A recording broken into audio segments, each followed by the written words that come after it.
그래서 오늘 말씀의 제목을 오늘 인자가 올 때에 세상에서 믿음을 보겠느냐라는 제목으로 주신 은혜를 나누고자 해요. 여러분 한번 오늘 이 말씀을 한번 우리가 잘 깊이 있게 잘 유의 있게 한번 다시 한번 읽어봐야 돼요. 이 말씀에서 굉장히 많은 그 시사점, 우리 하나님께서 이 말씀에서 우리가 깨닫게 하는 것들이 있어요. 다시 한번 읽어봅시다. 같이 한번 읽어봐요. 자, 보시오. 어떤 느낌이 드는지. 자, 시작. 항상 기도하고 낭만치 말아야 될 것을 저희에게 비유로 하여 가라사대 어떤 도시에 하나님을 두려워하지 아니하고 사람을 무시하는 한 재판관이 있는데 그 도시에 한 과부가 있어 자주 그에게 가서 내 원수에 대한 나의 원한을 풀어주소서 하되, 보니까 어떻게 해요? 한 재판관이 있고 과부가 있는데 그 과부가 지금 재판관에 가서 내 원한을 풀어달라고 지금 얘기한다는 거죠. 4절 시작. 그가 얼마 동안 듣지 아니하다가 후에 속으로 생각하되 내가 하나님을 두려워하지 아니하고 사람을 무시하나. 좀 건방진 사람이네요. 그렇죠? 하나님을 무시하지 않는데.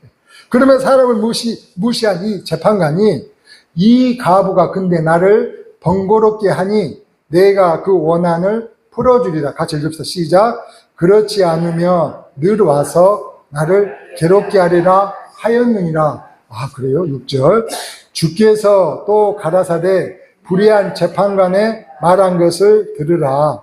하물며 하나님께서 그 밤낮 부르짖는 택하신 자들의 원한을 풀어주지 아니하시겠느냐.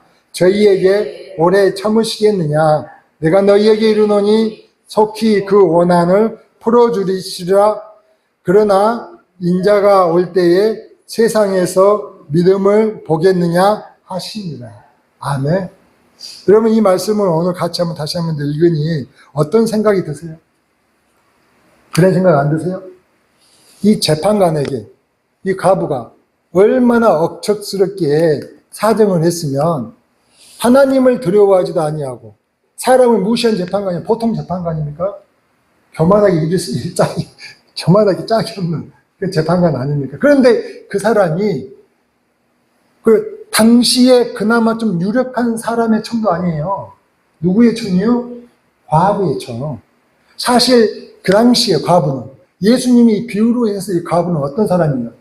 고아와 과부와 나그네들 가장 어려운 사람, 즉 사람 대우를 못 받는 사람들이잖아요. 뭔 말씀 이해되시겠어요? 과부는 일할 수 있는 일자리가 없는 시대예요. 그나마 아들이라도 있으면 다행인데 아들까지 없으면 어떡해요? 그것은 거의 이제 굶어 죽는 거예요. 누가 과부를 채용해서 일을 시키지 않겠다. 그러면 이 과부는 어떤 과부냐? 근데 그 과부의 지금 현재 그 원한을 누가요? 그냥 착하고 선량한 재판관이 아니라 하나님도 두려워하지 않고 사람을 무시하는 이 고약한 재판관이 들어줬다는 거예요. 그러면 그런 생각이 들지 않으세요? 도대체 얼마나 악착같이 그렇게 막 날이 날마다 그 악쓰면서 난리였을까요? 어떻게 했는지 모르겠어요. 성경에는 자세히 기록되지 않았지만 근데 재판관이 뭐라고 얘기하냐면은 그 과부의 그렇게 원하는 그 원한을 내가 풀어줘야 되겠다. 내가 안 풀어주고는 도저히 견딜 수가 없겠다라고 지금 말씀하는 거 아닙니까? 그렇게 읽으셨죠? 그렇잖아요. 지금 그렇게 말씀하는 것 같잖아요.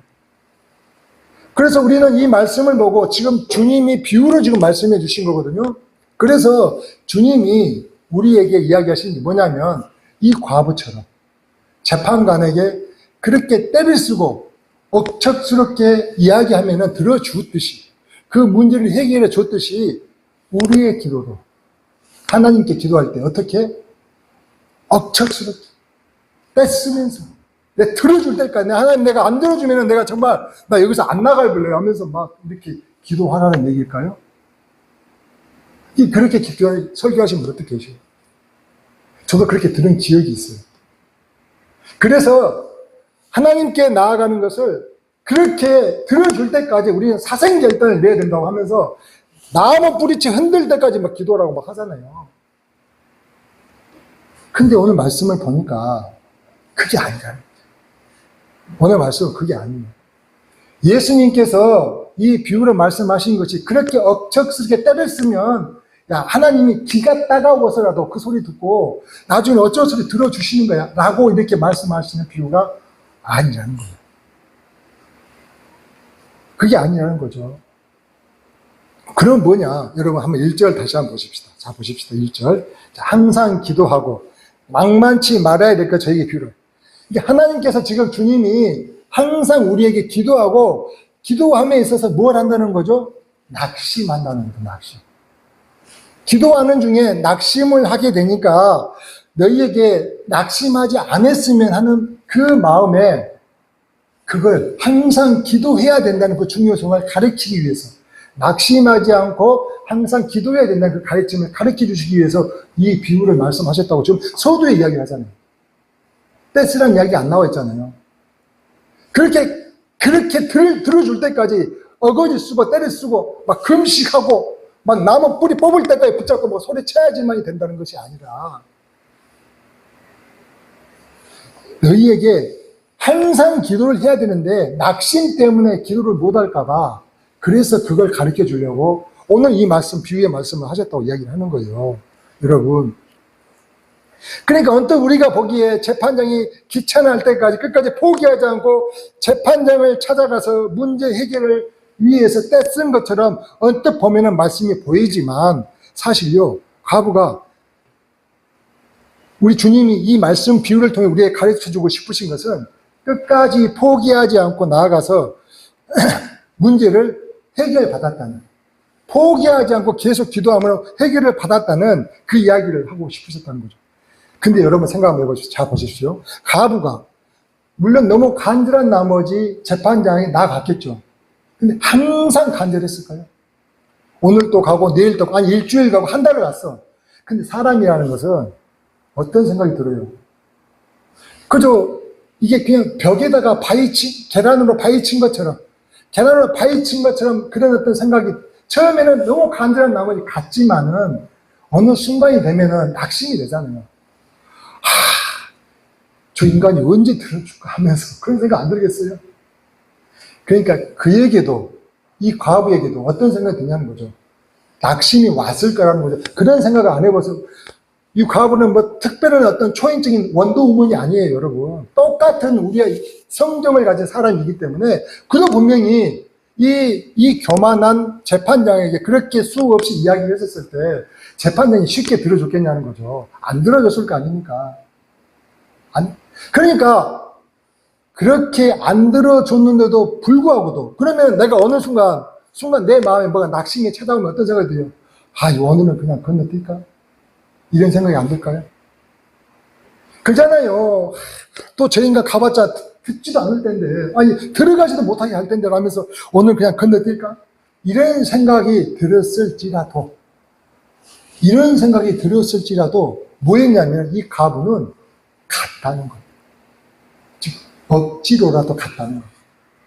내 마음에 낙심이 돼서 도대체 이 인간이 들어줄 기미가 안 보이는데 내가 또 가서 뭐 할까라는 생각이 나를 엄습해서 내가 거기에 나아가는 것을 나를 붙잡는 거죠. 그들이 붙잡는 게 내 마음이 나를 붙잡는 거예요. 여러분 이해되셔요? 그런 상황이 있었을 거 아니에요. 이 가부가 그런 낙심되는 마음이 분명히 그에게도 왔는데 불구하고도 그는요, 안 가고 싶은 마음에 너무나 그 마음을 온통 그를 사로잡았지만 그럴지라도 어떻게 해요? 아니야, 그래도 가야 돼 하면서 억지로 갔다는 거. 저는 이 말씀을 보면서 그걸 느꼈어요. 여러분 어떠세요? 간절한 나머지 그렇게 우리에게도 언제든지 우리 삶에서도 이런 일들이 벌어질 수 있잖아요. 이 가부는 분명히 그랬을 거라는 거죠. 그렇게 당장 응답이 되어서 너무나 낙심이 되지만 그러나 억지로라도 내가 그래도 가야 돼 하면서 그렇게 이 과부는 왜 자기가 가진 게 없잖아요. 자기가 갖고 있는 그 재판장에게 뭔가 호소를 할 수 있는 게 아무것도 없잖아요. 오로지 내가 할 수 있는 건 이것밖에 없으니 내가 오늘 또 안 들을지 뻔히 알고 낙심이 되지만 내가 억지로 하다 가야지 하면서 갔다는 것이죠. 저는 그게 이 과부를 통하여 보이는 거죠. 이게 우리 주님이 이 가부를 통하여 우리가 그걸 보기 바라지 않았을까요? 여러분, 성경을 보면 그런 사람들이 있어요. 자, 여러분, 누가복음 2장을 한번 봐볼까요? 2장 같이 한번 찾아봅시다. 2장 22절인데, 어떤 사람이냐면, 여러분, 모세의 법대로 결례의 날이 참에 아기를 데리고 예루살렘 올라온 이 날은 어떤 거냐면, 즉 예수님의 육신의 어머니 마리아가 결례에 따라서 할례를 하기 위해서 아기 예수를 안고 지금 성전에 왔다는 거예요. 결례의 날이 참에 아기를 데리고 예루살렘 왔다는 거예요. 예루살렘 성전에 지금 왔다는 것이죠. 그랬더니 이는 주의 율법에 쓴 바 첫 해에 난 처음 남자마다 주의 거룩한 자를 하리라 한 대로 아기를 죽게 드리고 주의 율법에 말씀하신 것 비둘기 한 쌍이나 혹 어린 방구 둘로 제사를 합니다. 그때에 예루살렘에 자 보십시오. 시므온이 하는 사람이 있으니 이 사람이 의롭고 경건하여 이스라엘의 위로를 기다리는 자라. 어떤 사람이었다고요? 잘 설명해 놨죠. 의롭고 경건하여 이스라엘의 위로라는 뭐예요?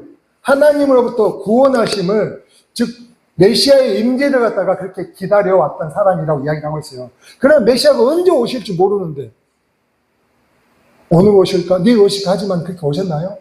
그렇게 기다리면서 숱하게 기도해 왔다는 것이죠. 그러면서 제가 뭐라고 이야기하면 저가 주의 그리스도를 보기 전에 죽지 아니하리라는 성경이 있어요. 나이가 상당히 먹었는 거예요. 나이가 상당히 먹을 정도로 그렇게 숱한 시간을 뭘 기도했다고?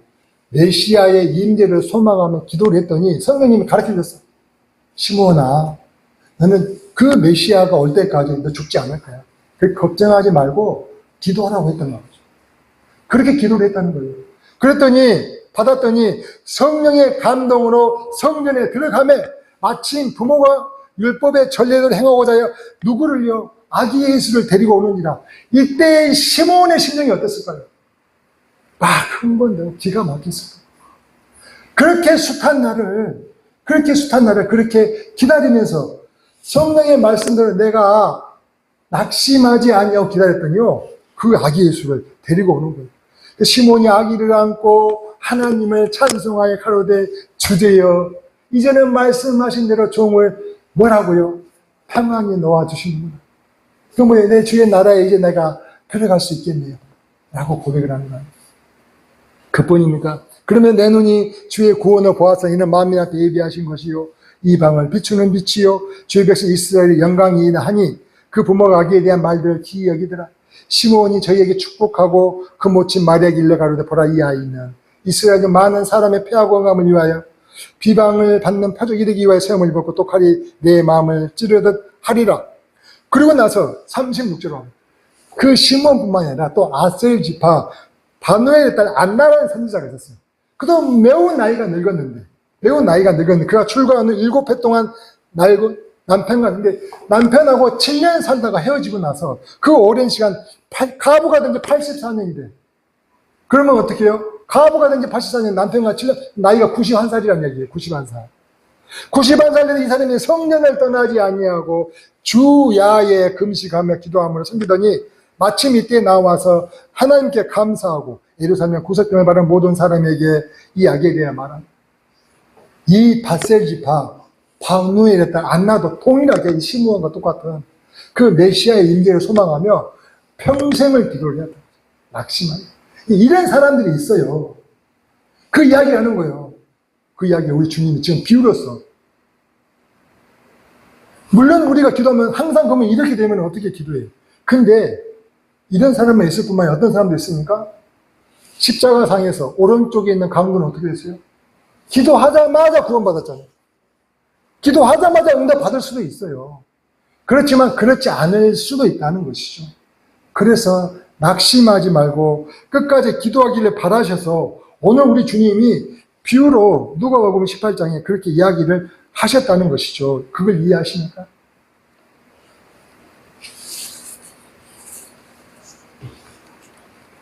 그러면 여러분, 이렇게 끝까지 포기하지 않고 기도한 그 가부의 소원이 있었을 거 아니에요. 재판장에게 끝까지 포기하지 않고 기도한 가부의 소원이 뭔가 했더니 그 소원을 우리가 알아야 돼요. 내용이 너무 뭐 때문에 기도하는지 우리가 알아야 할 거 아닙니까? 3절 한번 보십시다. 3절 봤더니 이렇게 이야기해요. 그 노시한 가부가 있어 자주 그에게 가서 내 원수에 대한 나의 원한을 풀어주소서 하되 그가 얼마 동안 듣지 아니하다가 뭐라 하겠습니까? 3절. 그 도시에 가보아 자주 그 얘기하죠. 내 원수에 대한 나의 원한.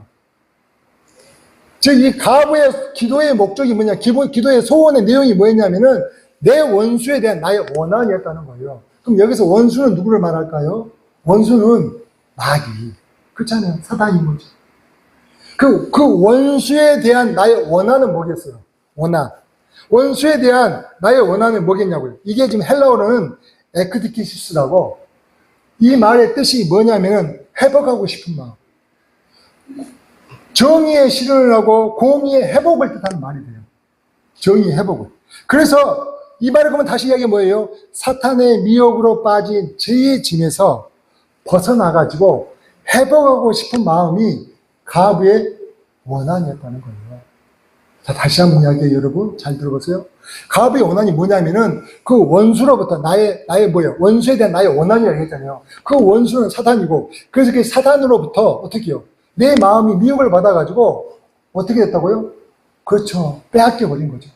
그래서 내가 영적 침체에 있는 그 내 마음을 어떻게? 원한이라는 것은 회복하고자 하는 마음. 에크다케시스, 회복하고자 있는 마음을 갖다가 이렇게 이야기를 한 것이 바로 그 원한. 그래서 그 원한을 갚아주라고 한 것은 회복하고자 하는 마음을 갖다가 그렇게 간절하게 재판장에게 호소했다는 이야기가 된다는 거죠. 이해가 되십니까? 그러니까 주님은요, 그렇게 간절한 마음으로 내 원수에 대한 나의 원한을 풀어주고자 원하는 그 가부의 이야기를 지금 하고 있다는 것이요. 그러니 가부는 얼마나 간절했겠어요.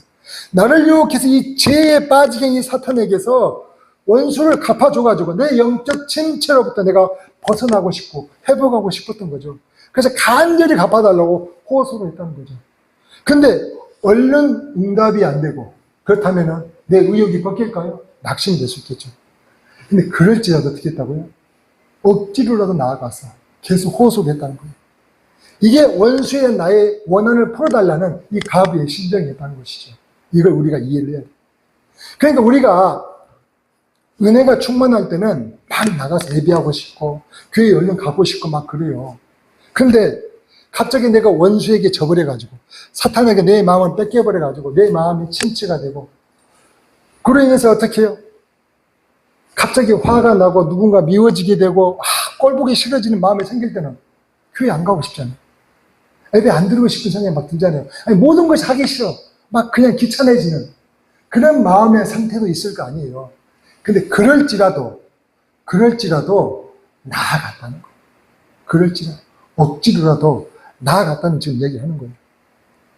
그래서 자신을 미혹에 빠뜨린 이 사탄의 원한을 풀어달라고 호소하라는 게 오늘 우리 주님이 비유로 주신 메시지라는 것입니다. 그래서 이제 재판관이 이야기해요. 하나님을 두려워하지 아니하고 사람을 무시한 이 재판관이 5절에 뭐라고 얘기하냐면 자 보십시오. 5절의 말씀 너무 중요해요. 이 가부가 나를 번거롭게 한대요. 이 가부가 나를 번거롭게 한다는 것이죠. 이 번거롭게 한다는 말이 뭔 말이냐면 이 재판장인 자기 자신을 너무 불명예스럽게 한다는 것이죠. 나도 그래도 내가 모든 사람에게 잘 알려진 재판장인데 이 가부의 이야기를 그렇게 이야기했는데 안 들어주는 아주 모렴치한 인간도 내가 평가받는 것이 내 명예를 어떻게 하는 것이다? 그렇죠. 흠이 난다고 생각을 하는 것이죠. 흠이 난다고. 그래서 이 번거롭게 한다는 이 말은 그 자기 명예하고 관계가 있으니까 마침내 그 가부의 청을 들어주기로 했다는 거예요. 그러면 여러분 생각을 한번 해보십시다. 자, 입장을 바꿔놓고 생각을 해봅시다. 가부의 입장에서는 이 재판장에게 영향을 미친 게 여러분 한번 잘 생각해 보세요. 가부가 이 재판장에 영향을 미쳤던 게 뭐예요? 계속적으로 끊임없이 재판장에게 그 간절한 호소였습니까? 아니면은 떼쓰고 악쓰고 그렇게 소리 지른 거였나요? 아니라는 거죠. 이 재판장도 그렇게 끊임없이 계속해서 호소하고 그 원한을 풀어달라고 그렇게 나아오는 이 여인을 보고 순간 어떻게 해? 그래 내가 원한을 풀어줄까 이제. 내가 이 여인 때문에 내 이름에 먹칠하기 싫어하면서 끝내는 들어주고 말았다는 이야기 하는 거예요. 근데 여인의 입장에서는 여인 입장에서는 그걸 모르죠. 재판장의 마음을. 그래서 오늘도 가요. 내일도 갔어. 근데 모레는 너무 가기 싫어. 이 인간이 전혀 변화의 동요가 보이지 않아. 그럼 어떻게 해요? 가기 싫잖아요. 그런데도 어떻게 갔다고요? 억지로라도 가지 않느냐는 거죠. 그랬더니 어느 순간 그 억지로 가는 그 모습을 재판장은 알 수가 없죠. 그냥 또 온 거야. 그 여인이 억지로 왔는지 그냥 자발적으로 왔는지 알 수가 없지만 그 오는 곳을 보고 어떻게 했다고요? 많이 동해버렸다니까요. 오늘 주님이 말씀하신 게 오늘 비유를 우리에게 주시고자 하는 교훈이 그래서 낙심하지 말고 우리가 항상 기도하는 것이 얼마나 중요한지를 깨닫게 하고자 이렇게 말씀을 주셨다는 거죠. 계속 오는 그 가부를 보고 그 재판장이 그렇게 하나님을 두려워하지도 않고 사람을 무시했던 그 사람도 번거롭게 느껴버리더라는 것이에요. 느껴버리더라는 것이에요. 그게 얼마나 큰 힘이라는 것을 오늘 주님은 깨닫게 하고 내가 가고 싶을 때만 갔으면 이런 일이 벌어졌을까요? 안 된다는 거예요. 내가 가고 싶을 때만 가고 가기 싫을 때 안 갔으면 이런 일이 벌어질 수가 없다는 이야기를 하는 거예요. 지금. 그래서 7절 한번 보십시다. 7절 보니까 이렇게 이야기해요. 하물며 하나님께서 그 밤낮 부르짖는 택하신 자들의 원한을 풀어주지 아니하시겠느냐. 저희에게 오래 참으시겠느냐 이야기하시는 거죠. 불의 재판관도 자기 명예를 위해서 가부의 청을 들어주려고 하는데 하물며 전지전능하신 그 사랑의 하나님이시기에 그 자신의 이름을 위해서라도 택하신 자들의 원수를 갚아주시지 않겠느냐는 거죠. 아멘. 그렇습니다. 이게 이해되셔야 돼요. 그래서 이 말씀은 하나님께서 귀찮아가지고 계속 소리 지르며 외치니까 귀가 따가워가지고 들으시는 것이 아니라는 거예요. 우리가 언약을 맺으신 그 신실하신 새 언약을 우리하고 맺으신 그 신실하신 그 하나님이시기에 들어주신다는 겁니다. 그런데 믿지 않는 사람은 이렇게 이야기할 수도 있겠죠. 야, 가부의 밤낮 그 원수 갚아달라는 소리를 갖다가 듣고도 저 하나님 응답하지 않으시네? 혹시 저 하나님 그 믿는 자들의 그 소원도 들으시지 않는 분 아니야? 라고 생각할 수도 있겠죠. 아니 그렇게 믿는 자들의 소원도 들으시지 않으시는 거 보니 혹시 능력이 없으신 분 아니야? 라는 생각을 하실까봐 그 생각을 다 하시는 그 하나님은요 그 신실하신 하나님이시기에 그 과부의 소원 그렇게 부르짖는 자에 계속해서 기도하는 그 모든 호소를 갖다가 다 들어주신다는 것입니다. 오래 참으시겠냐는 거예요. 오래 참지 않으신다는 거예요. 이걸 이해하신다는 거죠. 근데 여러분 8절을 한번 보십시다. 8절. 너희가 너희에게 속히 그 원을 풀어주시려 해놓고 마지막에 인자가 올 때에 세상에서 믿음을 보겠느냐라고 말씀해요. 인자가 올 때에 세상에서 믿음을 보겠느냐. 좀 말이 번역이 너무 어렵게 됐어요. 이해가 되시죠? 뭔 말인지 이해되시죠? 근데 이 말씀 때문에 우리가 소리 지르고 그렇게 귀가 따갑도록 그렇게 때를 써서 기도하는 것이 하나님께서 지금 이 말씀이 아니라는 것을 보여주는 이유라는 거죠. 이 말씀이 뭔 말이냐? 현대어 성경을 봤더니 정말 쉽게 번역을 해놨어요. 자, 보십시오. 누가복음 18장 8절에 현대어 성경을 봤더니 번역을 너무 쉽게 해놔서 거기 기록을 해놨어요. 뭐라고 하냐면 그러나 자, 주부에 있습니다. 인자가 다시 돌아올 때 믿음을 가지고 있는 사람을 과연 몇 명이나 찾을 수 있을지 걱정이구나라고 얘기해요. 뭐라고 했습니까? 인자가 다시 돌아올 때, 인자가 오실 때에 보니까 어느 때입니까? 다시 재림하시는 그 예수님이 오셨을 때에 이 땅 가운데 믿음을 가지고 있는 사람이 과연 몇 명이나 될지 내가 너무 의심스럽다라는 지금 말씀을 이야기합니다. 그러니까 그렇게 꾸준하게 낙심하지 않고 기도를 해야 되는데 기도하는 사람들이 많지 않다는 얘기를 하신 거 아닌가요? 그 비유를 하신 거예요, 주님이 지금. 우리 지금 세번역 성경을 봤더니 이렇게 이야기하죠. 세번역 성경에 뭐라고 했어요? 인자가 올 때에 세상에서 믿음을 찾아볼 수 있겠느냐라고 얘기하는 거죠. 이게 믿음을 찾아보기가 어렵다는 지금 이야기를 하고 있는 거죠. 여러분.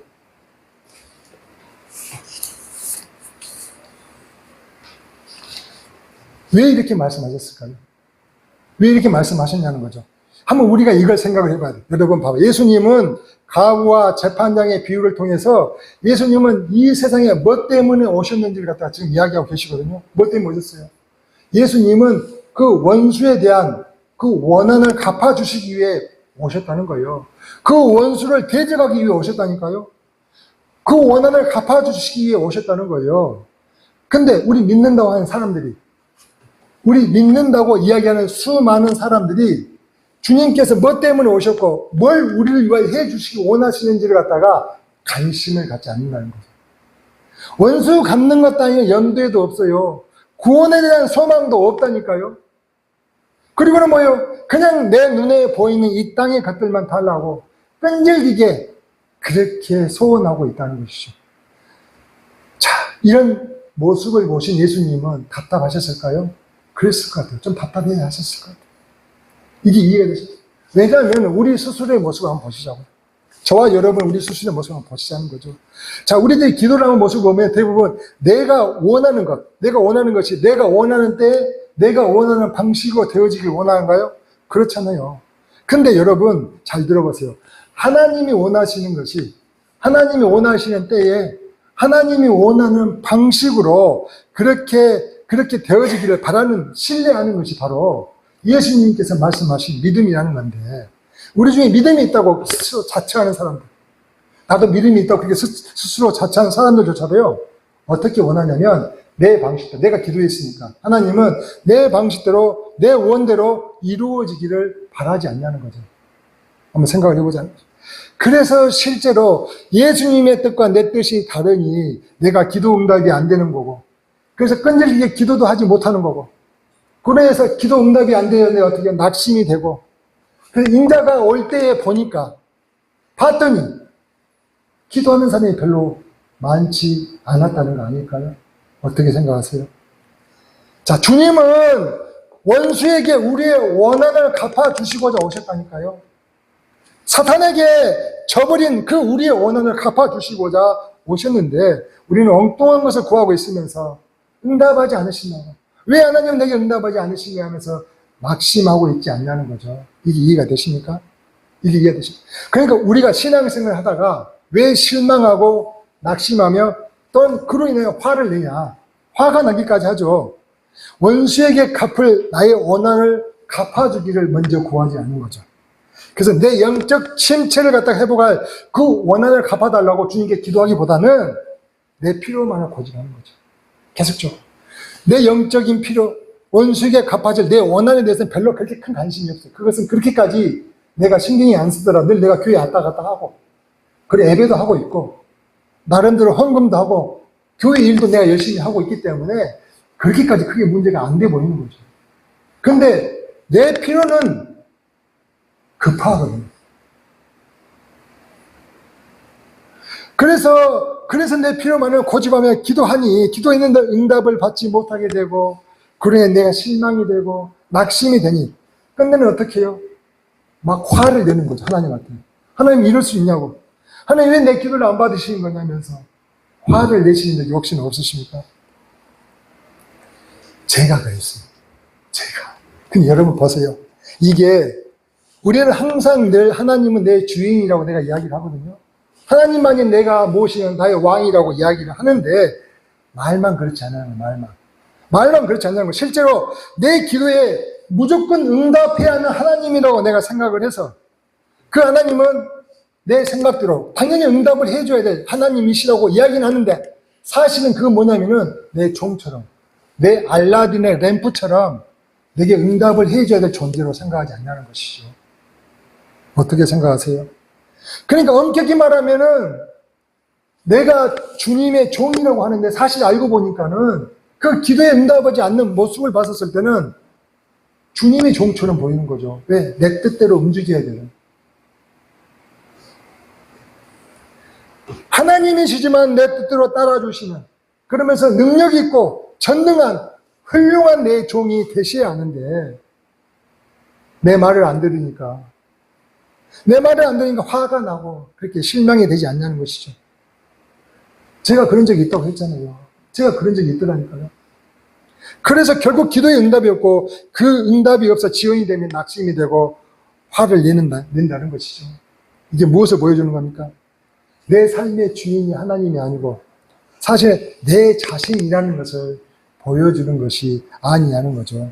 물론 말은 그렇지 않다고 얘기를 하지만 실제 우리가 한번 조금 떨어져서 내 자신을 본다면 내 모습이 그렇게 보이지 않냐는 것입니다. 그래서 주님 말씀은 인자가 올 때 세상에서 내가 믿음을 보겠느냐.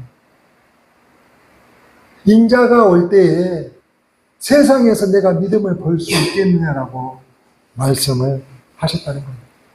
어떻게 생각이 되세요? 어떻게 하는 거지? 그러면 낙심하지 않고 우리가 항상 그러면 기도하는 삶을 살 수가 있을까 한번 생각을 해봐야 되겠네요. 그러면 이제 우리가 어떻게 하는 것이 과연 낙심하지 않고 기도하는 삶을 살 수 있을까? 그걸 생각을 해보자는 거죠. 인자가 오실 때 그 믿음을 잃지 않고 내 주님을 만날 수 있는 방법이 무엇인가 한번 생각을 해보자는 거죠. 뭘까? 그럴 때 우리 주님은요, 오늘 우리 말씀 바로 연결해서 그 다음 말씀에 바리새인과 세리의 비유를 드시면서 주님이 하신 말씀이 있어요. 바로 누가복음 8장 11절에서 14절 말씀인데 같이 한번 보십시다. 자, 기도하여 가로되.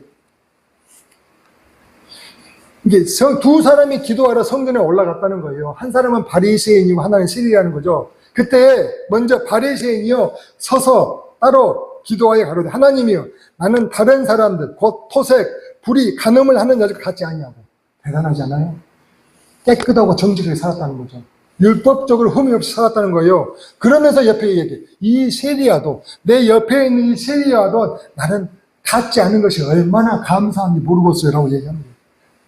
나는 1회에 2번씩이요, 금식도 해요. 내 수입이요, 11조 내가 드립니다. 그러면서 그렇게 자기 자랑을 하고 있는 사람이 있는가 반면에 옆에 있는 세리는 뭐라고 한가 봐. 13절 한번 같이 봅시다. 세리는 멀리 서서 감히 하늘을 들어 눈을 들지도 못해요. 그냥 고개 숙여 납작 엎드려가지고 우러러 보지도 못하고 가슴을 치며 이르되 하나님이여 나를 불쌍히 여겨주세요. 내가 죄인이로소이다. 그가 한 얘기는 내가 죄인이로소이다 라고 이야기를 했다는 거예요. 여러분 이 말이 뭡니까? 세리처럼 그렇게 겸손한 마음으로 자신을 낮추면서 기도하는 사람이 주님 내 뜻대로 응답해 주세요라고 이야기할 수 있겠어요? 아니라는 거죠. 내 뜻이 아니라 하나님의 뜻만이 오로지 이루어지기를 소망하며 그냥 나는 죄인을 따름입니다. 내게 구원을 베풀어 주신 것만도 감사할 따름입니다. 라는 고백이 우리 주님의 바로 연결해서 비유를 드신 이유가 뭐냐는 거죠.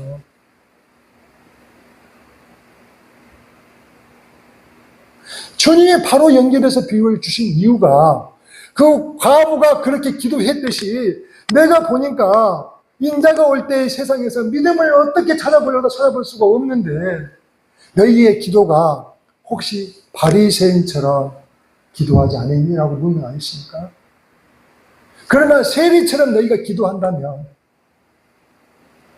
내 원수, 그 원수로부터 원수에 대한 그 내 원한을 내가 계속 갚아줌으로 인하여 네 안에 영적인 침체가 없는 늘 회복이 있고 네 안에 그 하나님 나라가 온전히 이루어지는 정말로 평강의 그 모든 나라를 내게 주고자 하는 그 하나님이 지금 말씀하시는 세리를 통하여 주시는 그 비유가 아니냐는 것이죠.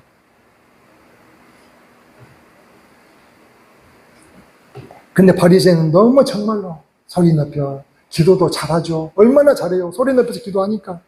기도도 정말로 아주 형통하게 아주 소리 높여서 잘하고 금식도 하고 11조도 잘하는 그렇게 유능한 교회 일꾼인데도 불구하고도 기도 응답을 갖다가 받기 어렵다는 거죠.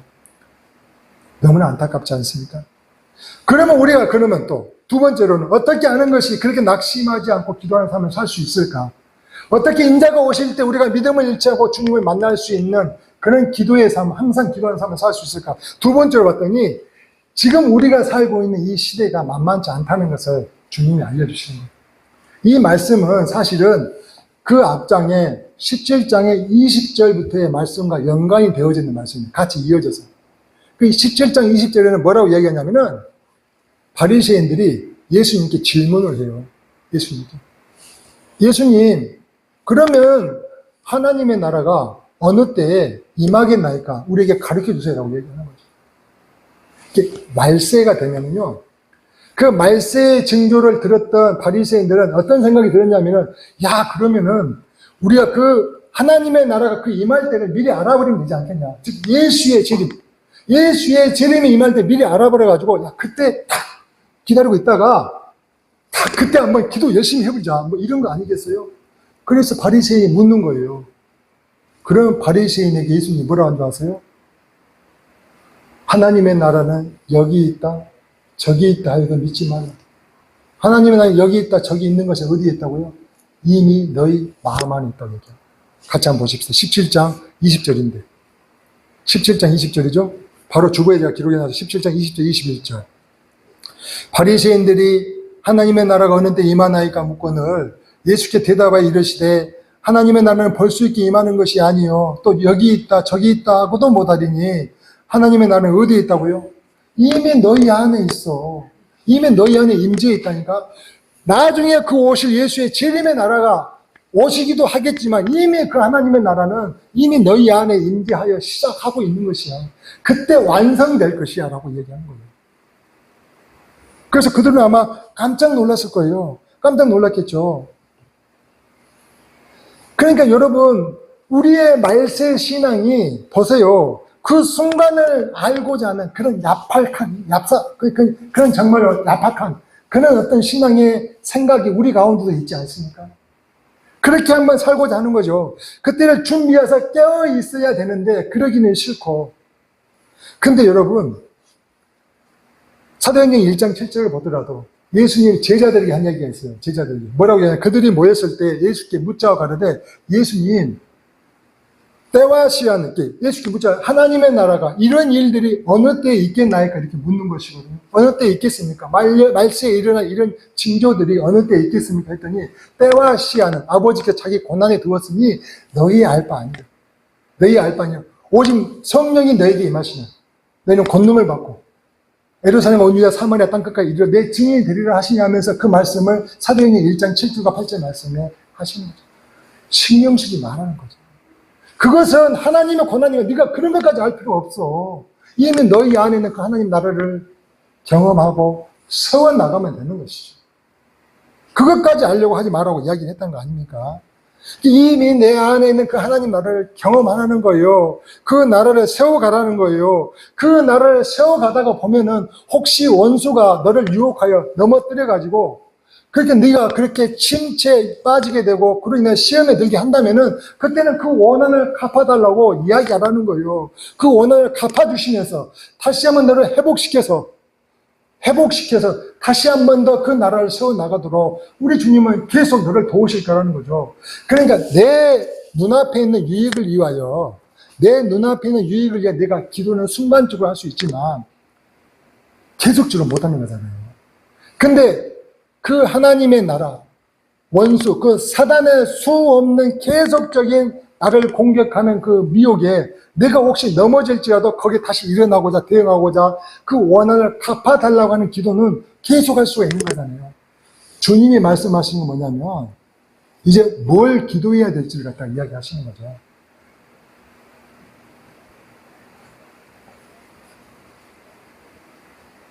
그런데 우리가 보십시다. 말씀을 한번 보면서 같이 한번 봅시다. 누가 보면 17장 27절에 한번 보시고 바라볼 거예요. 27절인데 보십시다. 27절을 보면 이렇게 이야기를 하죠. 말세에 노아가 방주에 들어가는 날까지 사람들이 먹고 마시고 장가들고 시집가더니 홍수가 나서 저희들 다 멸하였습니다. 그러니까 그 노아가 방주를 긋는 시기에 그들이 한 행동을 주님 아주 짤막하게 이야기를 했죠. 노아가 방주를 갖다가 1년, 2년 지은 줄 아세요? 거의 100여 년 가까이 지었어요. 그 산 꼭대기에 한 100여 년 가까이 노아가 방주를 짓고 있는 동안에 그 숱한 사람들은요, 노아의 그 행동을 보면 뭐라고 하냐, 비웃었겠죠. 그러면 그들은요, 노아가 방주에 들어가는 그날까지, 그 숱한 시간들까지 뭐 했냐면은 먹고 마시고 장가들고 시집가고 그렇게 즐겼는데 그 모든 것이 어떻게 돼요? 홍수가 나서 다 헛된 것이 됐다는 거 아닙니까? 이게 말세에 우리의 모습도 그럴 수 있다는 이야기 하는 거죠. 그뿐입니까? 로세 때의 예를 들어 또 한 번 더 이야기하죠. 28절을 봤더니 로세 때와 같이 사람들이요 먹고 마시고 심지어 사고 팔고 심고 집을 짓기까지 하더라는 거죠. 근데 어떻게 해요? 하나님께서 불과 유황을 거기에 때리심에 그 모든 것이 다 헛되고 헛된 것이 되었다는 것이죠. 그래서 여기 소돔에서 나가던 날에 하늘에서 불과 유황이 비오듯 하여 저희를 멸하였다는 거죠. 말세에 되어질 일들, 우리의 모습이 그렇게 하고 있잖아요. 그러지 말라는 걸 이야기하고 있는 거 아닙니까? 우리는 항상 기도하고, 그래서 그 원수가 나의 원한을 갚아주도록 그렇게 계속해서 기도하며 내 영적인 진출을 회복하고 그 은혜 가운데 주의 나라를 세워나가는 삶을 살아는 이야기를 하시는 거죠. 그런데도 보세요. 31절 한번 봐보세요. 그날에 우리에게 주시는 교훈입니다. 만약 사람이 지붕 위에 있고 그 세간이 집 안에 있으면 그걸 가져 내려오지 말라는 거죠. 밭에 있는 자들도 이와 같이 뒤로 돌이키지 말라는 거죠. 그러면서 그 뒤를 돌아본 롯의 철을 한번 생각해 보라고 얘기하는 거죠. 우리의 삶이 평상시에 이런 훈련이 안 돼 있으면은 정말 주님이 오셨을 때 우리의 삶이 이런 똑같은 모습을 보이지 않겠냐는 거죠. 그래서 어떻게 해요? 그 구원을 이루지 못하는 거죠.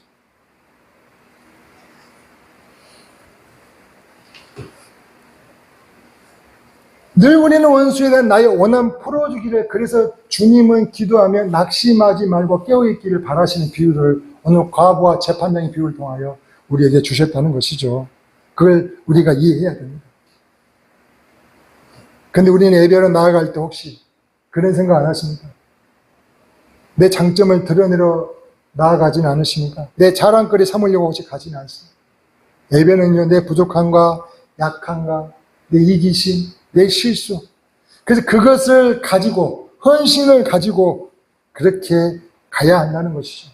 나를 미혹하여 넘어뜨리는 그 원수에 대한 내 원한을 풀어주라고 내 주 앞에 드러내놓고 나아가는 것이 예배라는 것입니다. 말씀을 정리합니다. 여러분, 오늘 우리 예수님이 항상 기도하고 낙심하지 않는 신앙생활을 해야 하는 이 비유를 통하여 주신 교훈이 무엇이라고요? 이제 인자가 올 때에 세상에 믿음이 있겠냐라고 얘기하신 말씀은 뭐냐면은, 그렇게 인자가 오실 때까지 꾸준하게 이 말세의 때에 낙심하지 않고 기도하지 않는 사람이 너무 많을까봐, 그래서 기도하라는 의미로 주셨다는 이야기를 하셨잖아요. 그러면서 우리가 말씀하신 게 뭐예요? 무화과 나무 잎을 보면 여름이 오는 것을 알 수 있듯이, 무화과 나무 잎을 보면 여름이 오는 걸 알 수 있듯이 이 세상의 모습을 보면은요, 만만치 않다는 걸 너희도 알 수 있지 않느냐. 그러면 주님 오실 날도 멀지 않지 않았느냐라고 우리에게 더불어서 깨달음을 주시고자 하는 말씀은 오늘 비유의 말씀이라는 것입니다. 이 여기까지 이야기하는데 이해가 너무 길었어요. 오늘 주님께서 우리에게 주시고자 하는 말씀은, 그러니까 인자가 오실 때에 그렇게 항상 기도하고 낙심치 말고 기도해야 되는 이유가 뭔가 했더니, 그렇게 인자가 오신 지금의 세상 가운데서 우리가 무화과 나무 잎을 봤었을 때 그 잎을 보고 여름이 올 것을 예측하듯이 이 땅의 삶의 모든 모습을 봐봐라. 주님이 오실 날이 멀지 않을지 않느냐. 그러니 우리가 깨어 있어서 그렇게 낙심하지 않고 기도하지 않는다면 그 인자가 올 때에 주님을 만날 수 있겠냐. 이 말씀을 하시는 거 아니냐는 거죠. 근데 우리 교회 안에서도 보면은 지금 우리가 보기에도 주님이 오실 때 얼마 남지 않았음을 알 수 있어요. 사랑의 마음이 안에 이 교회 안에도 이기심이 하늘을 찌르고 그렇잖아요. 서로 시기하고 질투하고 그러지 않습니까? 특히 제자들은요, 네가 크다, 내가 크다 하면서, 아니 내가 더 커 하면서 그렇게 소리치고 있는 것이 지금 오늘날의 교회라는 거죠. 이런 말씀에 대해서 마태복음 24장에 너무나 자세히 잘 이야기하고 있죠. 어떻게 이야기하고 있어요? 마태복음 24장 7절이죠. 민족이 민족을, 나라가 나라를 대적하여 일어나겠고 처치에 기근과 지진이 있으리 이 모든 것이 재난의 시작이라는 거죠. 우리 지금의 이 세계 방방곡곡에 이런 현상이 일어나고 있습니까? 그때 너희들이 너희를 환난에 넘겨주기 위해서 너희를 죽이니 너희가 내 이름을 위해 모든 민족에게 미움을 받으리라. 그때 많은 사람이 시험에 빠져 서로 잡아주고 서로 미워하겠으며 거짓 선지자가 많이 일어나 많은 사람을 미워하겠으며 불법이 성함으로 많은 사람의 사랑이 식어지리. 온갖 이단이 판을 치고 거기에 속아 넘어가고, 그리고 교회 안에서는요, 이제는 사랑은요 보기가 힘들어지는 거죠. 그뿐입니까? 누가복음 21장에도 그렇게 이야기하죠. 난리와 소란의 소문을 들을 때 두려워하지 말라. 그런 난리와 소란의 소문들이 있을 것이 이 일이 먼저 있어야 돼. 그것은 곧 되지 아니하리라. 또 이르시되 민족이 민족을, 나라가 나라를 대적하여 일어나겠고, 처치에 지진과 기근과 전염병이 있을까요? 그렇잖아요. 기근, 지진, 심지어는 뭐가 있습니까? 또 전염병, 코로나 있었잖아요. 지금도 코로나가 좀 끝나지 않았더라고요. 또 무서운 일을 하늘에서 큰 징조들이 있는다는 거죠. 그런 날들이 있었을 때 주님이 오시면 어떻게 해요? 지붕에 있는 자들은 그 세간이 집안에 있을지라 내려가지 말라는 거예요. 밭에 있는 자들 고아 차지 말라고 얘기하는 거 아닙니까? 그래서 이렇게 무화과 나무를 보고 싹이 나면 여름이 가까워온 줄 알듯이 이와 같이 이런 일이 일어나는 것을 보거든 하나님의 나라가 가까이 한 줄 우리는 깨달으는 말씀으로 오늘 말씀을 주셨다는 것입니다. 그래서 그 하나님 나라는 우리를 구원하는, 이제 다시 그 주님께서 오실 그 나라는 어떤 나라이기에? 우리를 구원하신 나라가 아니고 우리를 심판하시러 오시기 때문에, 이제 우리 주님께 다시 오실 때는 그 전에 주님께서 오신 것은 우리를 구원하기 위해 오셨기 때문에 우리가 어떻게 해요? 죄를 범하였을지라도 그냥 용서해 주셨지만 다시 우리 주님이 오실 때는요, 그냥 야짝이 없어요. 이제는 구원하러 오신 게 아니거든요. 심판하러 오시기 때문에 그냥 봐요. 알곡과 가라지를 구분하여 알곡은 상고해 드리고 가라지는 불태워 던져버리는 거죠. 그런 믿음을 보는 날이 온다는 것이에요. 그래서 항상 기도하고 낙심하지 않는 신앙생활을 하라고 오늘 이 비유를 통해 우리에게 교훈을 주셨다는 거예요. 2000년 전에 주신 이 교훈의 말씀이 오늘 또 우리에게 유의하게 우리의 교훈의 말씀으로 듣고 우리가 마음에 담아야 하지 않겠습니까? 그러니까 오늘 비유 말씀은 억울한 가부가 재판장에 귀찮아할 때까지 끝까지 포기하지 않고 재판장을 찾아가가지고 그 문제 해결을 위해 때를 쓴 것처럼, 그래서 들어주시지 않는데도 응답받기 위해 계속해서 하나님이 귀찮아하시도록 기도하면 그 하나님 기가 따가워서라도 반드시 들어주시는 비유의 말씀이 아니라는 거죠. 이해되십니까? 인자가 오실 때에 세상에 믿음 있는 자를 찾으실 때에 항상 기도하며 낙심하지 않고 늘 원수에 대한 나의 원한을 갚아주시길 구하는 기도의 사람이 되라고, 늘 그 원수에 대한 내 원한을 갚아주시길 간절히 소망하는, 그래 나의 모든 그 영적인 회복을 이루어가는, 그 하나님 나라를 세워가는 그 은혜의 삶을 살기 위하여 오늘 우리 주님이 비유로 우리에게 주신 말씀이라는 것이죠. 그래서 인자가 다시 오실 때, 그럴 때일수록 우리가 어떻게 해요? 이런 때마다 세상에는 어떤 일이 벌어집니까? 이 종말론을 앞세우면 사람을 미혹한 자들이 너무 많죠. 종말론, 그래요. 특히 지금 또 하나님의 교회도 마찬가지죠. 예전에 한번 종말론을 얘기했었는데 틀렸잖아요. 엄마 하나님 하면서. 그 교회가 또 다른 이단 못지않게, 즉 종말론을 가장 강조하는 그런 이단이었던 증거죠. 그렇게 종말론을 내세우면서 그들은 기적과 이적을 보이고 그 믿는 사람들을 미혹하여 거짓 선지자들과 거짓 그리스도인들, 그래서 더 조심해서 정신을 바짝 차리고 내 안에 그 임재하는 하나님 나라를요, 이제 내가 내 가정과 내 일터와 내 주변에 내 이웃들에게 보이면서 살아가라는 비유의 말씀이 오늘 그 말씀이라는 것이. 여러분, 마지막으로 말씀을 마무리합니다. 여러분, 그런 생각 안 드세요? 우리는 늘 편해지기를 원하죠. 늘 편해지기를 원하잖아요. 편하기를. 근데 여러분, 그거 아세요? 그렇게 우리가 돈 벌려고 하는 것도 좀 더 편하게 살고자 해서 그렇게 돈을 벌려고 애를 쓰는데, 사실은 여러분, 너무 아이러니한 것은 편해지면 편해질수록 병이 빨리 온다는 거 아십니까? 편해지면 편해질수록 사람의 수명이 얼른 더 단축된다는 거 아시냐고요. 첫 번째, 사람이요, 편해질수록 근육이 없어져요.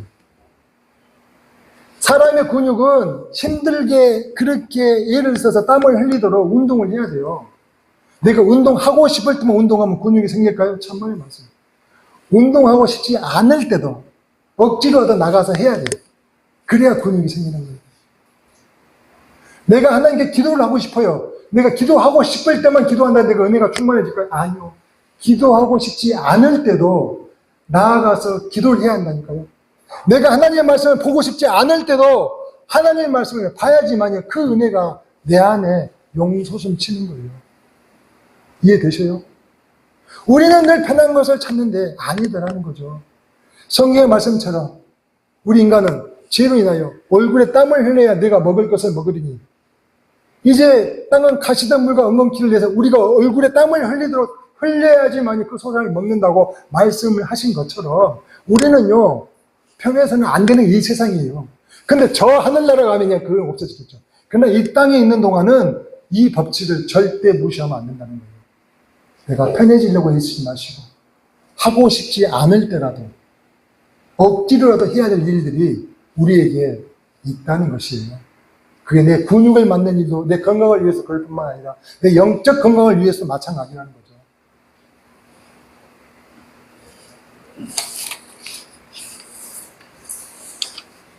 그래서 오늘 말씀은 그래요. 이 가난한 과부와 재판장을 통하여 내가 하고 싶을 때만 해서 항상 기도하고 내가 그렇게 애쓴다고 내가 하고 싶을 때만 한다고 해서 근데 하나님 나라가 내 안에 온전히 충만해 줄 수 없다는 것이죠. 그 하나님 나라를 경험할 수 없다는 거예요. 무화과 나무를 보라. 싹이 나면 내가 여름이 가까워온 줄을 알듯이 이런 일이 일어나는 일을 보거든 하나님 나라가 가까이 온 줄을 알고 하기 싫더라도 말씀을 보고 기도를 하고 낙심하지 않고 깨어 있어야 한다는 것입니다. 이제는 하기 싫더라도 억지로라도 움직이는 그 가부의 그 모습을 보고 재판장이 이제 내가 더 이상 나를 이렇게 불명예스럽게 나를 번거롭게 하는 거를 느끼듯이 항상 기도하고 낙심하지 않아야 한다는 것이 누구처럼? 시므온처럼 안나처럼 항상 기도함으로 그 인자의 날에 세상에서 믿음을 모시니까 하나님 만나기를 주의 이름으로 축원합니다. 아멘.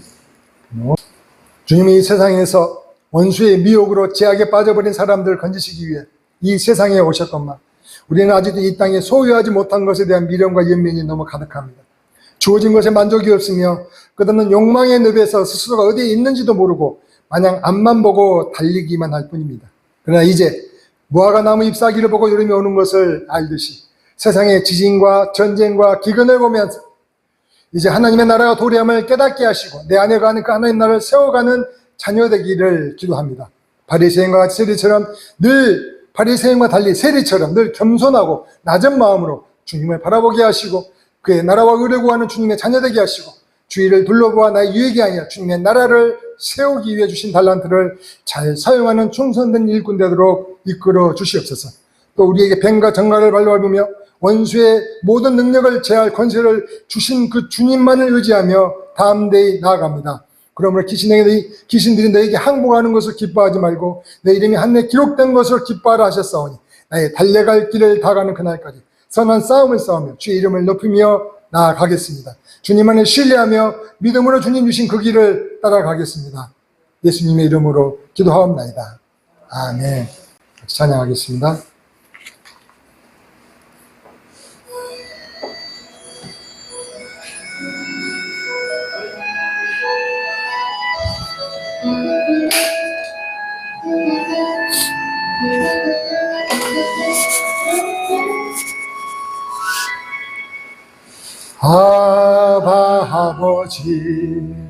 아바 아버지 나를 안으시고 바라보시는 아바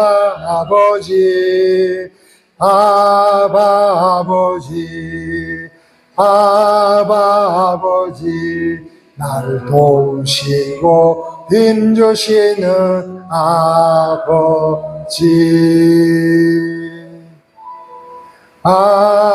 아버지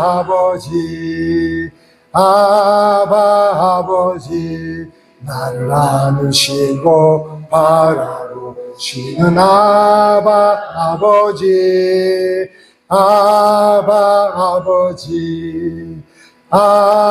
아버지 나를 도우시고 힘주시는 아버지 아멘. 주는 내 마음을 고치시고 볼 수 없는 상처 만지시네 나를 아시고 나를 이해하시네 내 영혼 새롭게 세우시 아멘. 아버지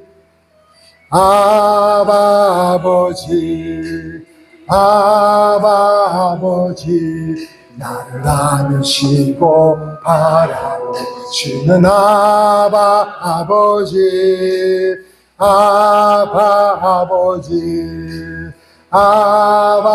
아버지, 나를 도우시고 힘주시는 아버지. 주는 내 마음을 고치시고 볼 수 없는 상처 만지시네. 나를 아시고 나를 이해하시네. 내 영혼 새롭게 세우시네. 주는 내 마음을 고치시고 볼 수 없는 상처 만지시네. 나를 아시고 나를 이해하시네. 내 영혼 새롭게 세우시네. 내 영혼 새롭게 세우시네. 아멘.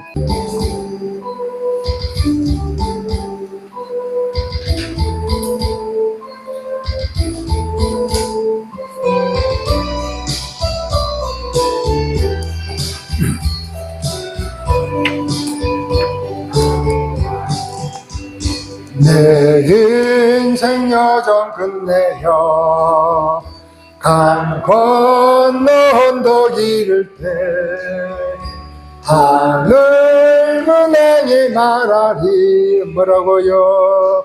예수 인도하셨네. 매일 발걸음마다 예수 인도하셨네. 나의 무거운 죄짐을 못 벗고 하는 말 예수 인도하셨네. 이 가시밭길 인생을 허덕이면서 갈 때에 시험과 환난 많으나 누가요? 예수 인도하셨네. 매일 발걸음마다 예수 인도하시네. 나의 무거운 죄짐을 못 벗고 하는 말 예수 인도하셨네. 밟은 발걸음마다 주 예수 보살피시사 승리의 개가 부르며 주를 찬송하리. 아멘 아멘. 매일 발걸음마다 누가요? 예수 인도하시네. 나의 무거운 죄짐을 못 벗고 하는 말 예수 인도하셨. 아멘. 기도합니다.